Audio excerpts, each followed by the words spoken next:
Driverly.com, unlimited drama series. Running a family business is a lot like chasing rats through a maze, except the rats are your relatives, and the maze is rigged to electrocute you. My name is Mark Tate, and I've been getting shocked for 38 years straight.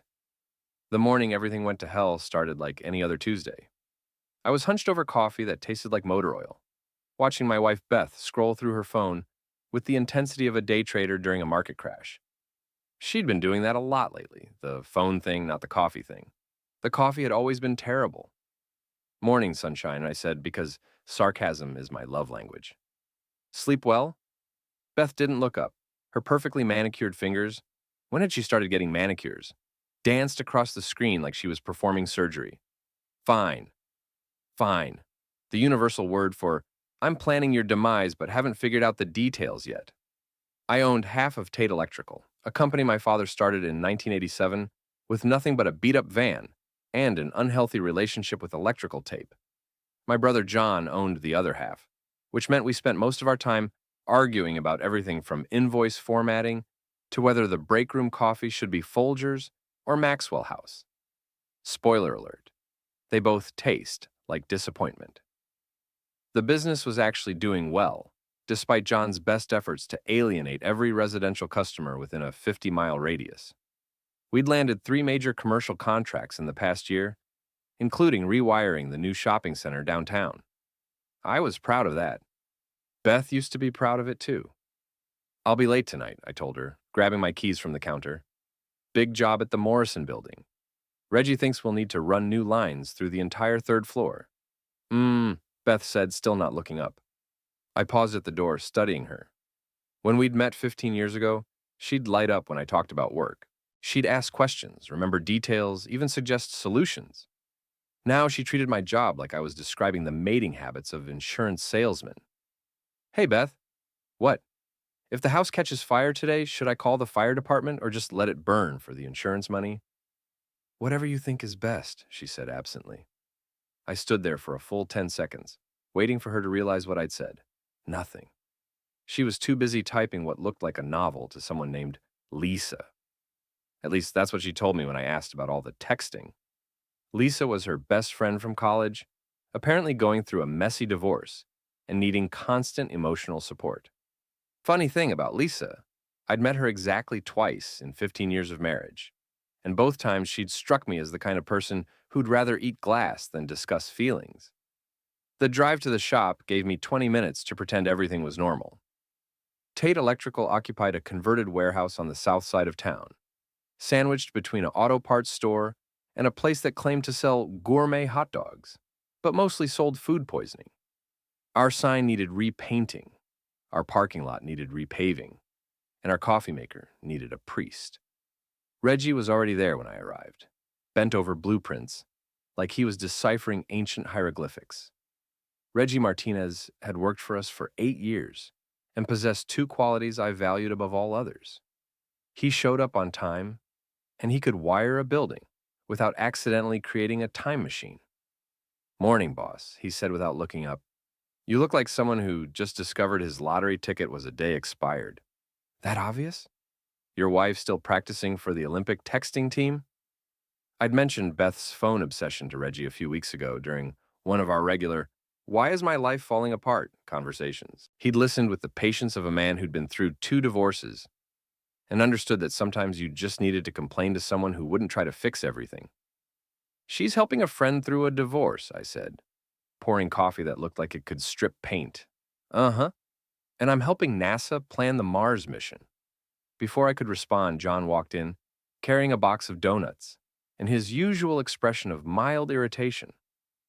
My brother was 2 years older than me and had spent those extra years perfecting the art of being disappointed in everything. Mark, we need to talk about the Henderson job, he said without preamble. They're complaining about the invoice. What about it? They say we charged them for materials we didn't use. I sighed. The Henderson job was a simple residential rewiring that should have taken 2 days. John had managed to stretch it into a week by insisting we needed to replace perfectly good outlets just to be safe. Did we charge them for materials we didn't use? That's not the point. That's exactly the point, John. It's actually the only point. Look, sometimes you have to pad the estimate a little. These people have money. They can afford it. This was why I handled the commercial contracts, and John stuck to residential. His idea of customer service was charging people extra for the privilege of having him explain why their house was wired wrong. We're not padding anything, I said. We're fixing the invoice and apologizing. John's face went through several shades of red before settling on brick with high blood pressure. Fine, but when we're struggling to make payroll because you're too honest, don't come crying to me. He stomped off to his office, leaving me alone with Reggie and the lingering scent of moral superiority. Your brother's a real charmer, Reggie said. He gets it from our mother's side. She once tried to charge the mailman for walking on our grass. The morning passed in a blur of invoices, supply orders, and phone calls from customers who thought electricity worked like magic and got angry when it didn't. Around noon, I decided to surprise Beth with lunch from her favorite place, a little sandwich shop that charged $15 for what was essentially bread with delusions of grandeur. I pulled into our driveway and immediately noticed Doug Mason's Range Rover parked across the street. Doug was a commercial realtor who specialized in overpriced office space and aggressive handshakes. He'd gone to high school with Beth and me, back when his biggest concern was whether his hair had enough gel to achieve proper vertical lift. Now he drove a car that cost more than most people's houses and wore suits that probably had their own insurance policies. We'd run into him at various social functions over the years, and he'd always made a point of mentioning his latest success, while subtly implying that rewiring buildings wasn't quite as impressive as selling them. I sat in my truck for a moment, staring at the Range Rover. Doug lived across town in one of those gated communities where the grass was always perfect, and the homeowners association had opinions about mailbox fonts. There was no reason for him to be in our neighborhood, unless he was visiting someone. The front door opened and Beth stepped out, followed by Doug. They stood on the porch talking, and even from 50 yards away, I could see the body language that every married man learns to recognize. The slightly too close standing, the touching of arms during conversation, the way she threw her head back when she laughed at something he said. I'd brought her a sandwich. He'd apparently brought her something else entirely. They hugged goodbye, a hug that lasted exactly 3 seconds too long, and Doug walked to his Range Rover with the satisfied swagger of a man who'd just closed a deal. He drove past my truck without seeing me, probably because people like Doug didn't notice people like me unless we were fixing their electrical problems. Beth was already back inside when I walked up to the front door. I found her in the kitchen, loading dishes into the dishwasher with unusual enthusiasm. Hey, I said, holding up the sandwich bag. Brought you lunch. She turned, and for just a moment, I saw something flicker across her face. Guilt, maybe, or annoyance that I'd shown up unannounced. Oh, thanks. I actually already ate. With Doug? The question hung in the air like smoke from an electrical fire. Beth's hand stilled on the dishwasher door. He stopped by to talk about some properties, for when the girls start looking at colleges. Investment stuff. Investment stuff. Right, because nothing said college fund, like a guy who wore more cologne than a department store perfume counter. That's nice of him, I said, because what else do you say when your wife lies to your face with the confidence of a politician during election season? It was just business, Mark. The way she said my name, like it tasted bad, told me everything I needed to know. I'd heard that tone before during the last few months of my parents' marriage. It was the sound of someone who'd already checked out but hadn't bothered to pack their bags yet. I left the sandwich on the counter and went back to work, where at least the electrical problems had logical solutions. The rest of the day crawled by like a wounded animal. I tried to focus on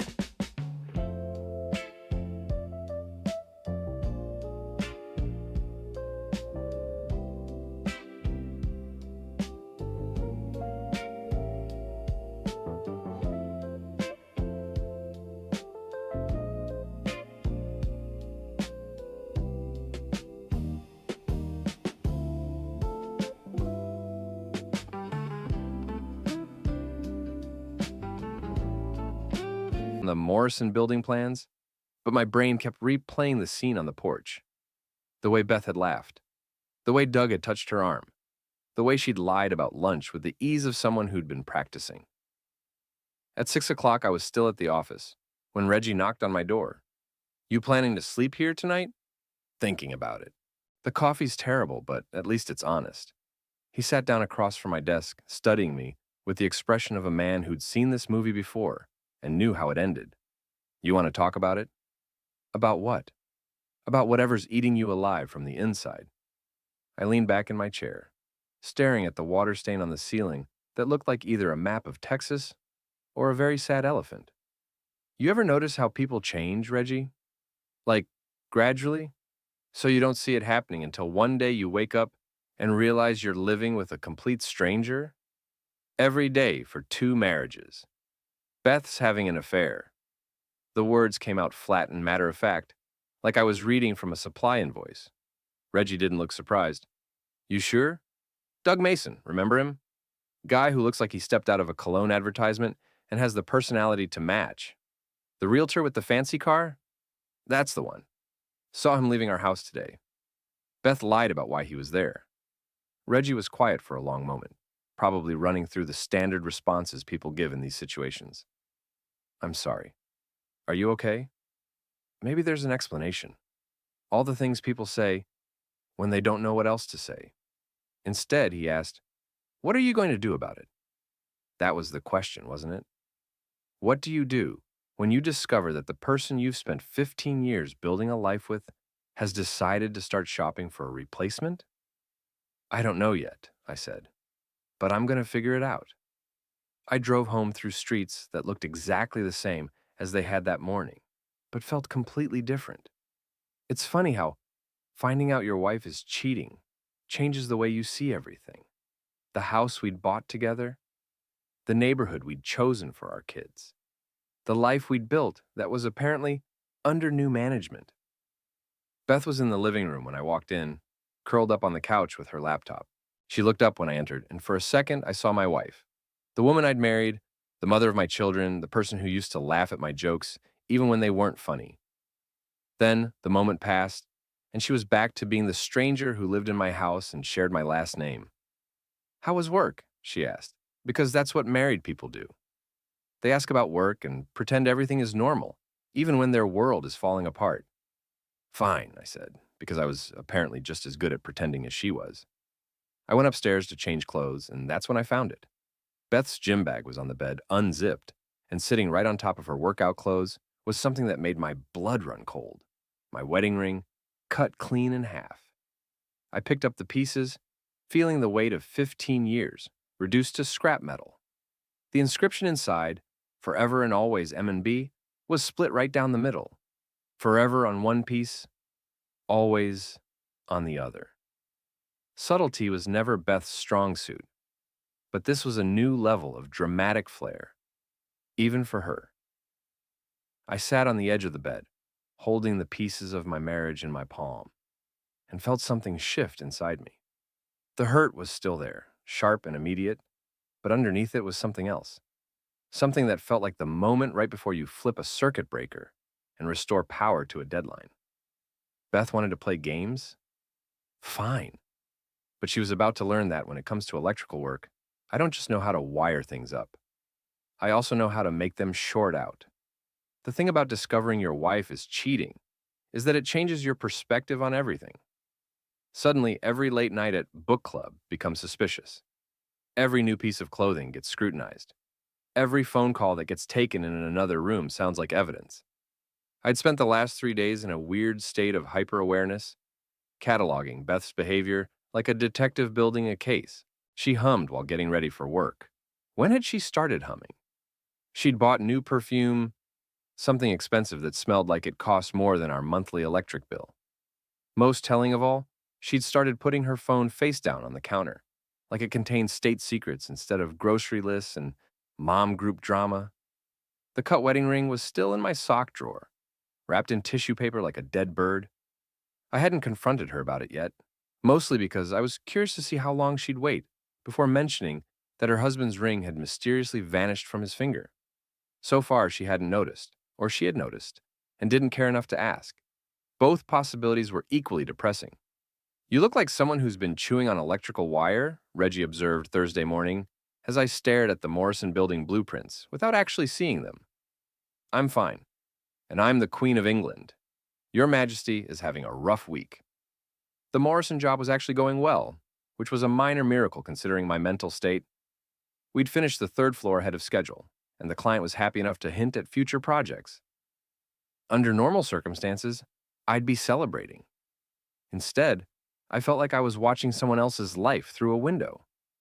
Mark, you need to either deal with this situation or learn to compartmentalize better, Reggie said, settling into the chair across from my desk. Because right now, you're about as useful as a chocolate teapot. He was right, of course.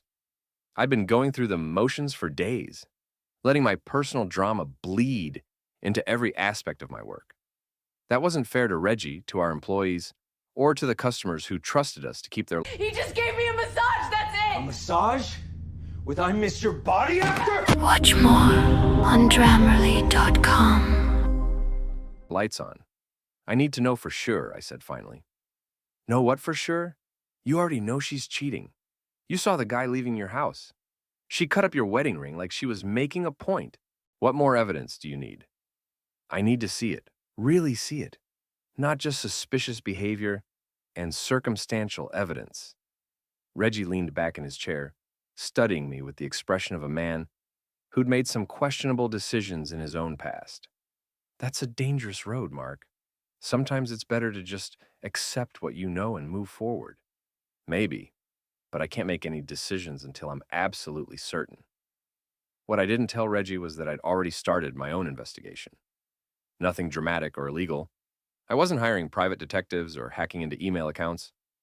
But I'd started paying attention to details I'd previously ignored, like the fact that Beth had been taking a lot of girls' nights lately, always on Wednesdays, always lasting until after midnight, or that she'd suddenly developed an interest in fitness, joining a gym across town instead of using the one 5 minutes from our house, or that our joint checking account showed regular charges at restaurants I'd never heard of, always for exactly 2 meals. I'd also started checking our home security system more carefully. We'd installed cameras around the exterior of the house 2 years ago after a rash of break-ins in the neighborhood. I'd never bothered to review the footage before. It was just there for peace of mind. But peace of mind was in short supply these days. Wednesday afternoon, I left work early and parked down the street from Kellerman's, the upscale bar Beth claimed was hosting her book club. I felt ridiculous sitting in my truck like some kind of suburban private eye, but I needed to know. At 7:30, Beth's silver Honda pulled into the parking lot. She got out, checked her reflection in the side mirror, and walked toward the entrance with the confident stride of someone who belonged there. 5 minutes later, Doug's Range Rover pulled up, and he followed the same path. I waited another 10 minutes, then walked into Kellerman's myself. The place was exactly what I'd expected. Exposed brick walls, craft cocktails with pretentious names, and the kind of lighting that made everyone look like they were in a movie. I found a corner table with a view of the bar and ordered something called a smoky philosopher that tasted like liquid campfire. Beth and Doug were sitting at a high-top table near the windows, leaning toward each other in conversation. Even from across the room, their body language screamed intimacy. The way she touched his hand when she laughed. The way he traced patterns on the table while she talked. The way they looked at each other like they were the only two people in the room. I'd seen Beth look at me that way once upon a time, back when we were dating, before mortgages and kids, and the daily grind of marriage wore away the sharp edges of romance. Watching her with Doug was like seeing a ghost of the woman I'd fallen in love with. They stayed for 2 hours. I nursed 3 drinks and watched them navigate the careful dance of people who were trying to look casual while being anything but. When they finally got up to leave, Doug put his hand on the small of Beth's back, a gesture so intimate and possessive that I felt it like a punch to the stomach. I followed them outside, staying far enough back to avoid being seen. In the parking lot, they stood next to Beth's car, talking in low voices. Then Doug pulled her close and kissed her. Not the quick peck of friends saying goodbye, but the long, deep kiss of people who'd been thinking about it all evening. I took out my phone and recorded 30 seconds of video, feeling like the worst kind of voyeur, but knowing I needed proof. Not for a lawyer. We lived in a no-fault divorce state. so adultery was legally irrelevant. But for myself, for the part of my brain that still wanted to believe this was all a misunderstanding, the video ended that delusion permanently. I drove home in a fog of anger and hurt and something that felt like relief. At least now I knew. No more wondering, no more analyzing every conversation for hidden meaning. Beth was having an affair with Doug Mason, and our marriage was over. Everything else was just details. Beth got home an hour after I did, floating through the front door with the dreamy expression of someone who'd just had a very good time. "How was book club?" I asked from the couch, not looking up from the baseball game I wasn't really watching. "Good. We're reading this romance novel about a woman who leaves her boring husband for an exciting new life." Very inspiring.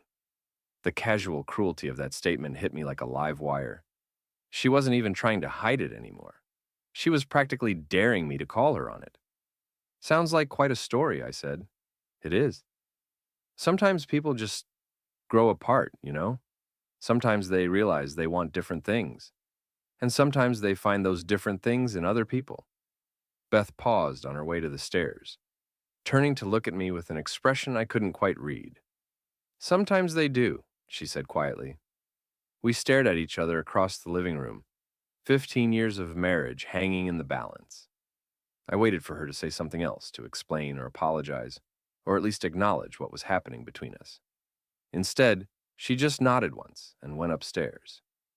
I sat alone in the dark, listening to the sounds of my wife getting ready for bed in the room we'd shared for over a decade. The house felt different now, like a stage set for a play that had already ended. All that was left was the cleanup. The next morning, I called in sick for the first time in 3 years and spent the day doing research. Not about Beth and Doug. I already knew everything I needed to know about that situation.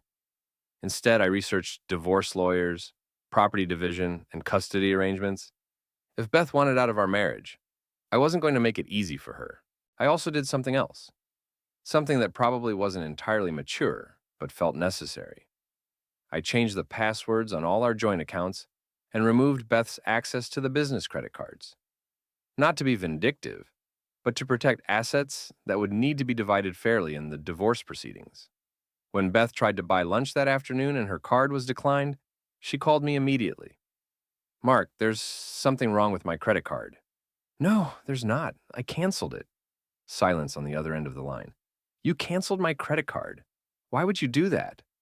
"Because it's not your credit card, Beth. It's a business card that I added you to for emergencies. And since you're apparently planning to end our marriage, I figured I should start protecting business assets."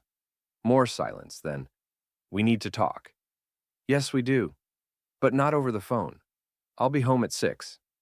I hung up before she could respond, feeling something that might have been satisfaction if it hadn't been mixed with so much sadness. The conversation that evening was everything I'd expected and nothing I'd hoped for.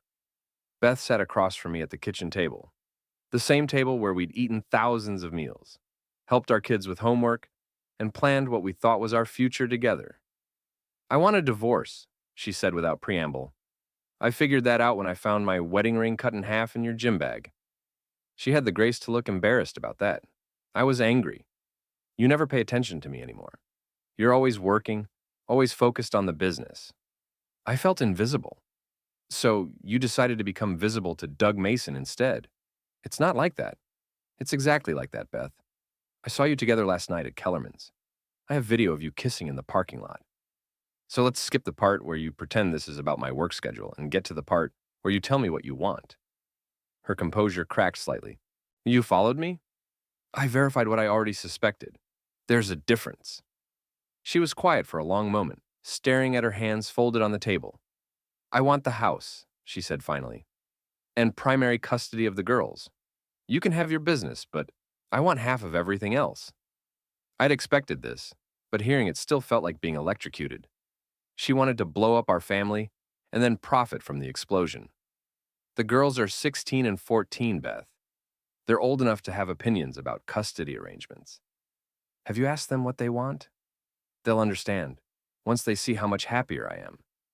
"With Doug." "Yes, with Doug. He makes me feel alive again, Mark. He makes me feel like I matter." I looked at my wife, soon to be ex-wife, and felt something shift inside me. The hurt was still there, but underneath it was something harder, something that felt like the moment right before you throw a switch and watch everything light up. Okay, I said. Beth blinked, clearly expecting more of a fight. Okay, you want a divorce? Fine. You want to be with Doug? Good luck. But if you think I'm going to roll over and let you take everything I've worked for, you're going to be disappointed. Mark, I'm not done. You want to end our marriage? That's your choice. But the way this plays out is going to be my choice. And I promise you, Beth, it's not going to go the way you think it is. She stared at me like she was seeing a stranger, which was fair, because I felt like one too. Are you threatening me? I'm promising you. There's a difference. The next morning, I called Ray Morrison, a lawyer I'd known since high school, and one of the few people I trusted completely. Ray had handled the business incorporation and various contracts over the years, but I'd never needed his services for anything personal. Mark, good to hear from you. How's the family business? The business is fine, Ray. The family is another story. I need a divorce attorney. Ah, shit, I'm sorry to hear that. Beth seemed like one of the good ones. So did I, apparently. Can you recommend someone? I can do better than that. I handle some family law myself. Why don't you come in this afternoon and we'll talk about your options? Ray's office was in a converted Victorian house downtown. All hardwood floors and built-in bookshelves that made you feel like you were in a movie about lawyers who actually cared about justice. Ray himself looked like he'd stepped out of a 1940s film noir. Tall, thin, with prematurely gray hair, and the kind of sharp suit that suggested he was very good at his job. So, he said, settling behind his desk with a legal pad, and the expression of a man who'd heard every variation of human stupidity, "Tell me what's going on." I laid out the whole story, from the suspicious behavior to the cut wedding ring to the video of Beth and Doug in the parking lot. Ray listened without interrupting, occasionally making notes, but mostly just absorbing the details. How long have you been married? 15 years? Kids? 2 daughters. Zoe is 16, Mia is 14. Assets? The house, some savings, my half of the business. Nothing too complicated. Ray leaned back in his chair, tapping his pen against the legal pad. Okay, here's the situation. Missouri is a no-fault divorce state, which means the adultery doesn't matter legally. What matters is equitable distribution of assets and the best interests of the children. Beth wants primary custody and the house. Of course she does. They always do. But wanting and getting are two different things. Tell me about your relationship with your daughters. That was easy. Zoe and Mia were the best thing Beth and I had ever created together. Zoe was sharp and ambitious, already talking about colleges and career plans with the intensity of someone who knew exactly what she wanted out of life. Mia was quieter, more artistic, the kind of kid who noticed things other people missed. I'd coached their soccer teams when they were younger, helped with homework, attended every school play and science fair. Even with the demands of the business, I'd tried to be present for the important stuff. We're close, I told Ray. I've always been involved in their lives. Good, that's going to matter. Now, about the business, is your wife involved in the day-to-day operations? Not at all. She doesn't even know how to read an electrical schematic. Better and better. The house is going to be the tricky part, especially if she's claiming she needs it for the children's stability. But we'll figure something out. Ray spent the next hour explaining the divorce process, from filing the initial petition to the final decree. It was going to be complicated and expensive and emotionally exhausting, but at least now I had a plan. One more thing, Ray said as I was getting ready to leave. I need you to be smart about this, Mark. Don't do anything stupid. Don't confront the boyfriend, don't make threats, don't try to get revenge. Just let the legal process work. I understand. Do you?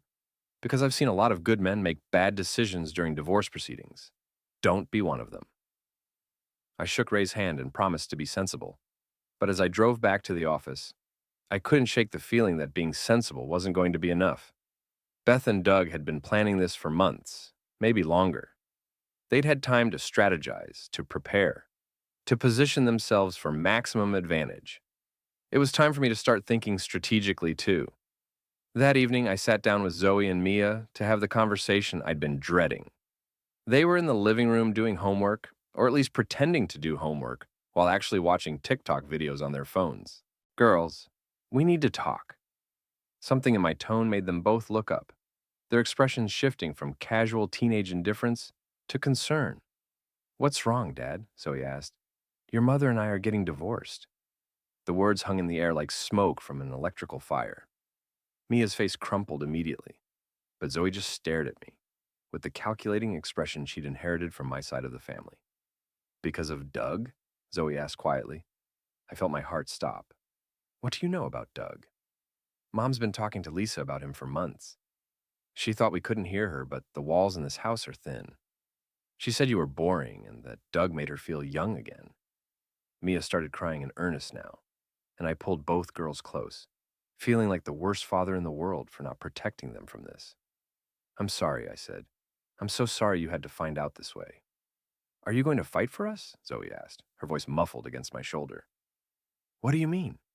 She pulled back to look at me, and I saw a determination in her eyes that reminded me of myself at that age. Mom thinks we're just going to go along with whatever she decides. She thinks we don't have opinions about our own lives. But we do, Dad, and we choose you.